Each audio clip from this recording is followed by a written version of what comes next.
कांग्रेस के नरम दल के नेताओं की आंदोलन की पद्धति थी? सहयोग, राजावाम-बंद आंदोलन, अनुकूल प्रविघटन, अविधेयक।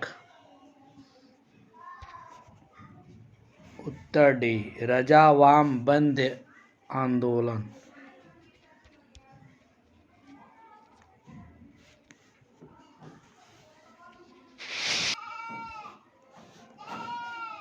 निम्नलिखित में से किस आंदोलन के कारण भारतीय राष्ट्रीय कांग्रेस का विभाजन हुआ, जिसके परिणाम स्वरूप नरम दल और गरम दल का उदय हुआ? स्वदेशी आंदोलन, भारत छोड़ो आंदोलन, असहयोग आंदोलन, सविनय अवज्ञा आंदोलन। उत्तर ए, स्वदेशी आंदोलन।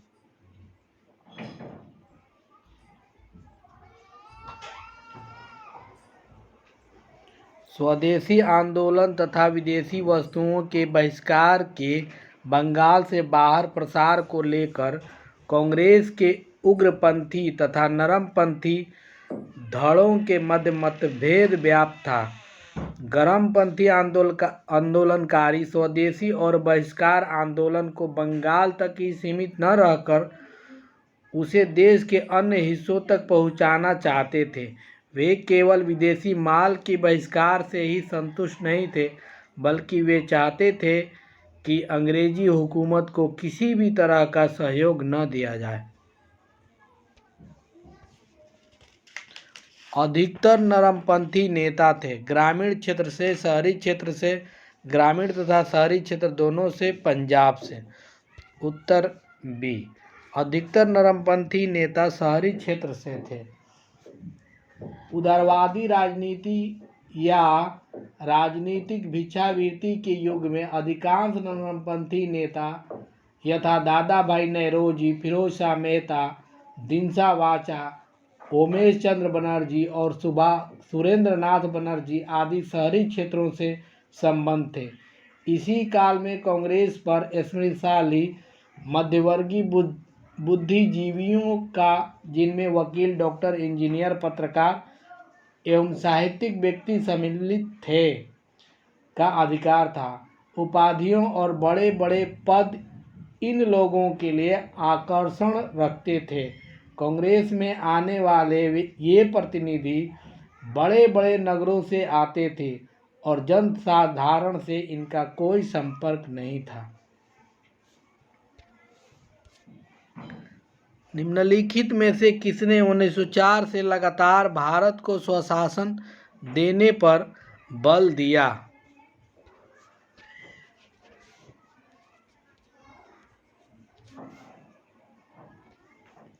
एस.एन. बनर्जी, अरविंद घोष, फिरोज शाह मेहता, दादा भाई नौरोजी।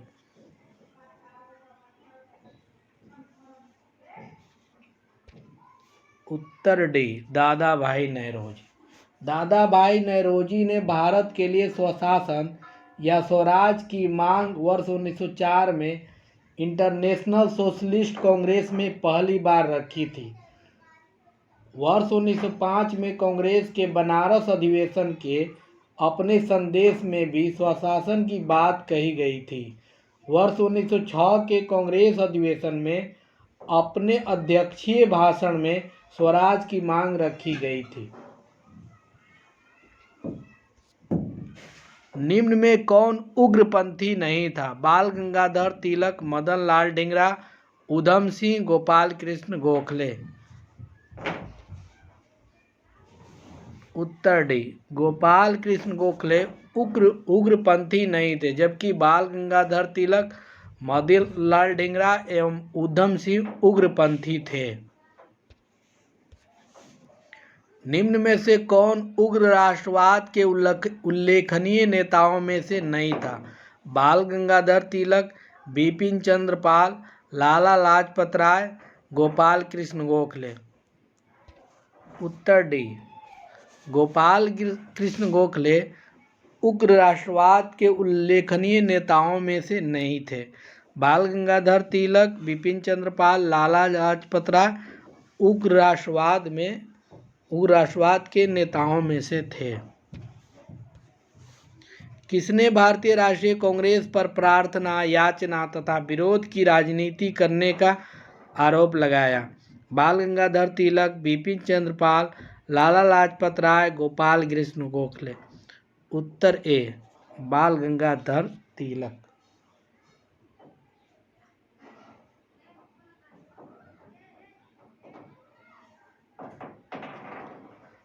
वर्ष 1906 के बाद भारतीय राजनीति में कांग्रेस के अंदर उग्रवादी दल के उदय के साथ साथ देश में क्रांतिकारी उग्रवादी दलों का आविर्भाव हुआ।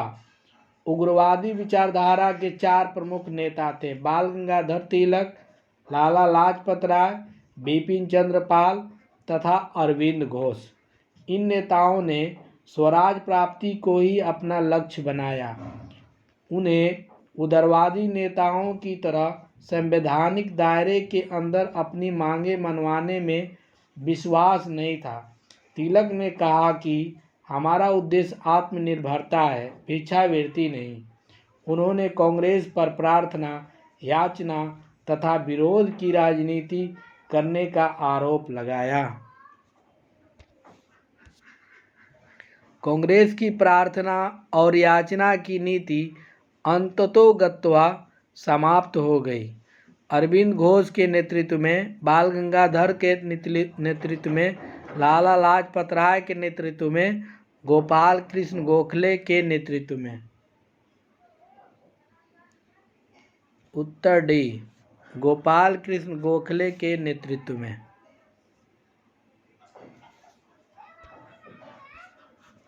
भारतीय राष्ट्रीय कांग्रेस को किसने भीख मांगने वाली संस्था कहा था?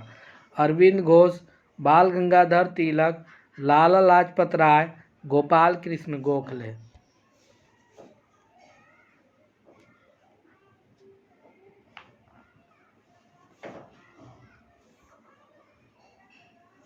उत्तर बी बाल गंगाधर तिलक। उग्र विचारधारा वाले नेताओं ने कांग्रेस के बारे में नकारात्मक टिप्पणियां की। उनमें से एक बाल गंगाधर तिलक ने भारतीय राष्ट्रीय कांग्रेस को याचना संस्था, बेगिंग इंस्टीट्यूट की संज्ञा दी। भारतीय राष्ट्रीय आंदोलन गर्मपंथियों के प्रभावाधीन आया।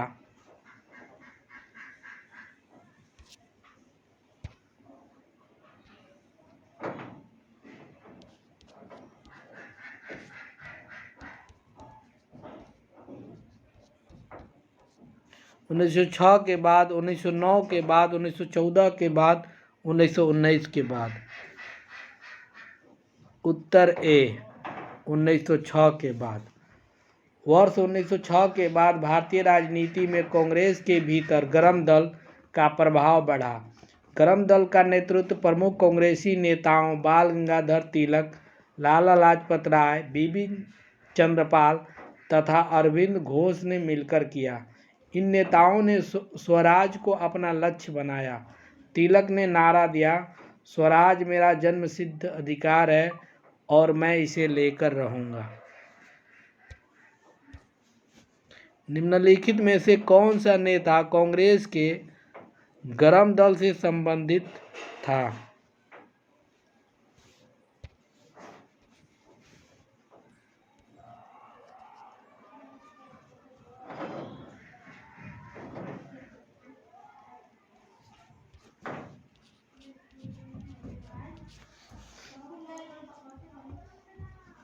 अरविंद घोष, दादा भाई नौरोजी, गोपाल कृष्ण गोखले, एस.एन. बनर्जी।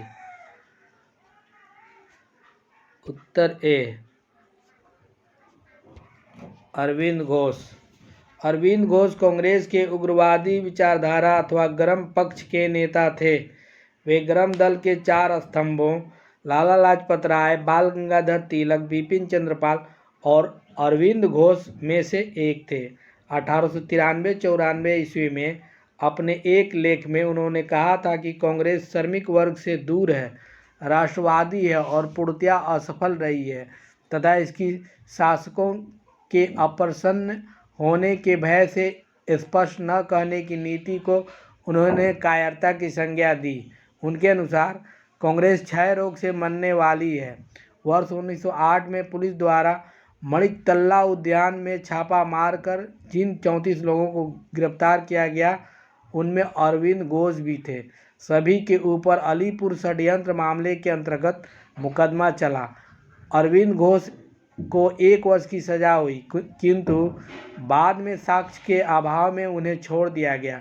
कालांतर में वे क्रांतिकारी क्रियाकलाप से अलग होकर सन्यासी बन गए तथा पांडिचेरी चले गए।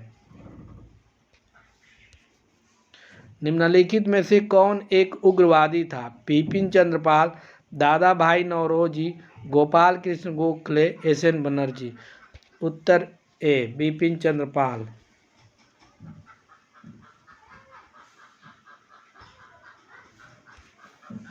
राष्ट्रीय आंदोलन में निम्न में से किसको नरम दल के तौर पर नहीं जाना जाता था? बाल गंगाधर तिलक, दादा भाई नौरोजी, गोपाल कृष्ण गोखले, एस.एन. बनर्जी। उत्तर ए, बाल गंगाधर तिलक। शेरे पंजाब के नाम से इनमें से कौन मशहूर थे? बाल गंगाधर तिलक, दादा भाई नौरोजी, गोपाल कृष्ण गोखले, लाला लाजपत राय।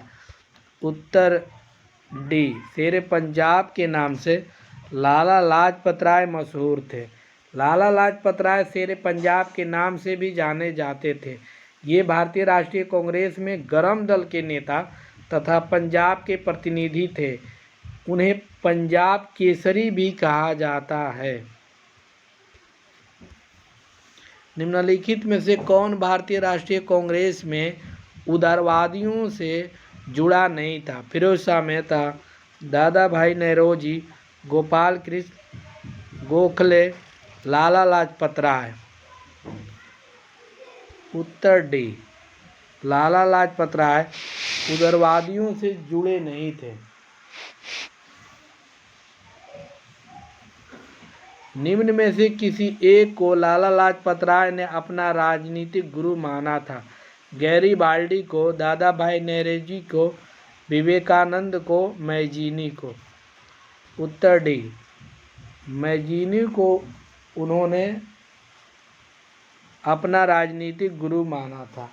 लाला लाजपत राय ने इटली के क्रांतिकारी राष्ट्रपिता मैजीनी के जीवन वृत्त को पढ़ने के बाद उन्हें अपना राजनीतिक गुरु माना तथा बाद में उन्होंने मैजीनी की उत्कृष्ट रचना द ड्यूटीज ऑफ मैन का उर्दू में अनुवाद भी किया। उन्होंने मैजीनी, गैरीबाल्डी, शिवाजी तथा कृष्ण की जीवनी लिखी। वे अमेरिका में कुछ समय के लिए रहे तथा वह केंद्रीय सभा के सदस्य भी निर्वाचित हुए। वे कौन थे? अरविंद घोष, दादा भाई नौरोजी, विवेकानंद, लाला लाजपत राय। उत्तर डी, लाला लाजपत राय।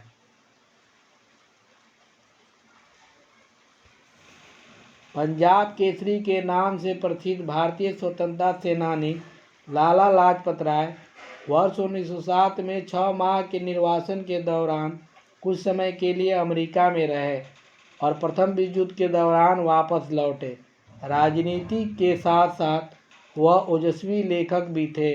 उन्होंने भगवान श्री कृष्ण, शिवाजी, स्वामी दयानंद सरस्वती, मैजीनी और गैरीबाल्ड की संक्षिप्त जीवनियाँ भी लिखी।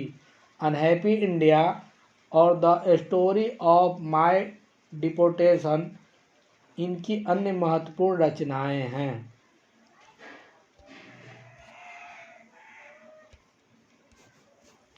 निम्न में से कौन मध्यमार्गी नहीं था? मदन मोहन मालवीय, दादा भाई नौरोजी, गोपाल कृष्ण गोखले, बाल गंगाधर तिलक।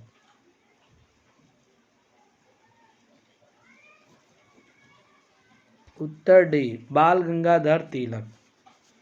कांग्रेस की प्रारंभिक उदारवादी तथा मध्यमार्गी नीतियों से नव राष्ट्रवादियों के रूप में प्रसिद्ध लाल बाल पाल का मोह भंग हो गया। बाल गंगाधर तिलक इस नई विचारधारा के अग्रदूत थे। वे मध्यमार्गी न होकर उग्र नीतियों के समर्थक थे। निम्नलिखित नेताओं में से कौन एक स्वदेशी के समर्थक थे? मदन मोहन मालवीय, दादा भाई नौरोजी, गोपाल कृष्ण गोखले, अरविंद घोष।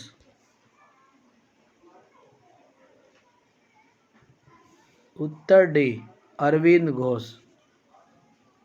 बंगाल के विभाजन के विरोध में चलाए गए स्वदेशी आंदोलन के अरविंद घोष प्रमुख नेता थे। इस आंदोलन के अन्य प्रमुख नेता लाला लाजपत राय पंजाब, बाल गंगाधर तिलक महाराष्ट्र तथा बिपिन चंद्र पाल बंगाल थे। निम्नलिखित में से किसे भारतीय अशांति के जनक के रूप में जाना जाता है? लोकमान्य तिलक, दादा भाई नौरोजी, गोपाल कृष्ण गोखले, अरविंद घोष।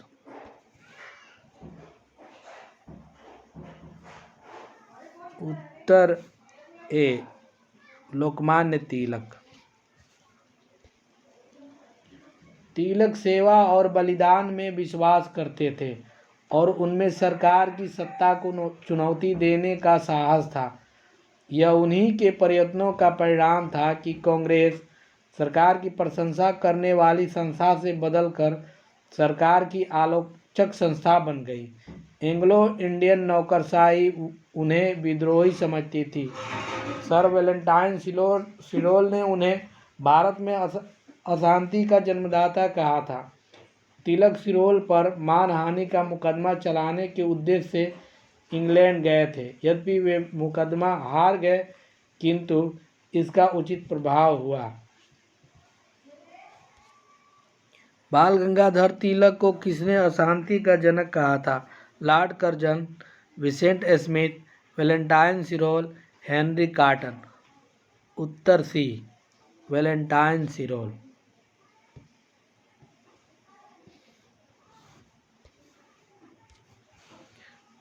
बीजी तिलक को सजा के पश्चात निम्नलिखित में से किसने दया की वकालत की थी और कहा था, संस्कृत के एक विद्वान के रूप में तिलक में मेरी दिलचस्पी है? Lord Curzon, Max Muller, Valentine Chirol, Henry Cotton. उत्तर बी, मैक्स मूलर।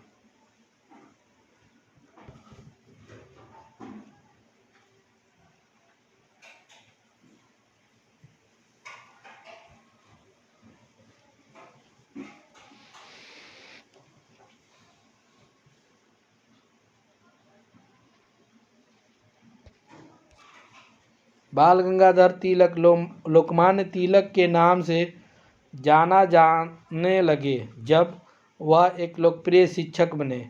उन्होंने एक लोकप्रिय अखबार शुरू किया। सरकार ने उन्हें रैंड मर्डर केस में अभियुक्त बनाया। उन्होंने शिवाजी और गणपति उत्सव शुरू किया। उत्तर सी, सरकार ने उन्हें रैंड मर्डर केस में अभियुक्त बनाया। ब्रिटिश सरकार ने बाल गंगाधर तिलक को पुणे के असिस्टेंट कलेक्टर रैंड की हत्या के मामले में अभियुक्त बनाया। तिलक को दोषी पाया गया और उन्हें 18 माह के कठोर कारावास की सजा सुनाई गई। जब वे जेल से बाहर आए तो वे एक राष्ट्रीय नायक के रूप में उभरे। इस तरह किसी एक घटना नहीं बल्कि अनेक राष्ट्रवादी कार्यों के बाद तिलक को लोकमान्य की उपाधि दी गई थी। वर्ष 1908 में 6 वर्ष के कारावास की सजा स्वतंत्रता संग्राम के किस उग्रवादी नेता को दी गई थी? बिपिन चंद्र पाल, बाल गंगाधर तिलक, लाला लाजपत राय, अरविंद घोष। उत्तर बी, बाल गंगाधर तिलक। वर्ष 1908 में बाल गंगाधर तिलक को केसरी में प्रकाशित लेखों के आधार पर राजद्रोह का मुकदमा चलाकर 6 वर्ष के कारावास की सजा देकर मांडले जेल वर्मा भेज दिया गया था। 1908 ईस्वी में बाल गंगाधर तिलक को जेल हुई 5 वर्ष की, 6 वर्ष की, 7 वर्ष की, 8 वर्ष की। उत्तर बी, 6 वर्ष की।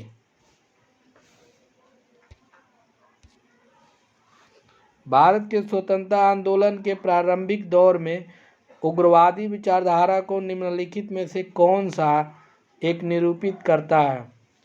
आयातित वस्तुओं पर देशज वस्तुओं को प्रश्रय देकर देशज वस्तुओं के उत्पादन को बढ़ावा देना, संवैधानिक साधनों एवं याचिकाओं के स्थान पर आक्रामक साधनों से स्वशासन प्राप्त करना, देश को आवश्यकता अनुसार राष्ट्रीय शिक्षा प्रदान करना, सैनिक विद्रोह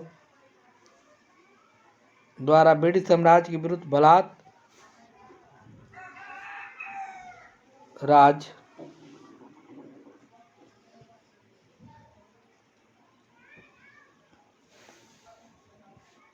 उत्तर बी। संवैधानिक साधनों एवं याचिकाओं के स्थान पर आक्रामक साधनों से स्वशासन प्राप्त करना। जहां उदारवादी दल संवैधानिक आंदोलन में अंग्रेजों की न्यायप्रियता में, वार्षिक सम्मेलन में भाषण देने में, प्रस्ताव पारित करने में और इंग्लैंड में शिष्टमंडल भेजने में विश्वास करता था, वहीं दूसरी ओर उग्रवादी दल आक्रामक प्रतिरोध में, सामूहिक आंदोलन में तथा आत्म बलिदान के लिए दृढ़ निश्चय में विश्वास करता था। इसके लिए स्वराज का अर्थ विदेशी नियंत्रण से पूर्ण स्वतंत्रता था, जबकि उग्रवादी दल के स्वराज का अर्थ साम्राज्य के अंदर औपनिवेशिक स्वशासन था। भारतीय मुसलमान सामान्य रूप से उग्रवादी आंदोलन की ओर आकर्षित नहीं हुए। इसका क्या कारण था? उन पर सर सैयद अहमद खां का प्रभाव था। उग्रवादी राष्ट्रवाद नेताओं का मुस्लिम विरोधी दृष्टिकोण था। मुस्लिम आकांक्षाओं के प्रति उदासीनता का भाव था। उग्रवादियों की हिंदू अतीत का राग अलापने की नीति थी। उत्तर डी। उग्रवादियों की हिंदू अतीत का राग अलापने की नीति थी। भारतीय मुसलमान सामान्य रूप से उग्रवादी आंदोलन की ओर आकर्षित नहीं हुए, क्योंकि उग्रवादी नेता हिंदू अतीत को वापस लाने की बात करते थे। अरविंद घोष ने कहा, स्वतंत्रता हमारे जीवन का उद्देश्य है और हिंदू धर्म ही हमारे इस उद्देश्य की पूर्ति करेगा। राष्ट्रीयता का एक धर्म है और वह ईश्वर की देन है। महाराष्ट्र में गणपति पर्व का श्री गणेश किया था। बाल गंगाधर तिलक, एम.जी. रानाडे, बिपिन चंद्रपाल, अरविंद घोष। उत्तर ए, बाल गंगाधर तिलक। निम्नलिखित में से किसने महाराष्ट्र के गणपति उत्सव का ऐसा कायाकल्प किया कि वह एक राष्ट्रीय उत्सव हो गया और उसका स्वरूप राजनीतिक हो गया? रामदास, शिवाजी, एम.जी. रानाडे, बाल गंगाधर तिलक। उत्तर डी, बाल गंगाधर तिलक। महात्मा गांधी के साथ निम्न मुसलमान में से किसने बाल गंगाधर तिलक की अर्थी उठाई थी? शौकत अली, मोहम्मद अली, अब्दुल कलाम आज़ाद, एम.ए. अंसारी।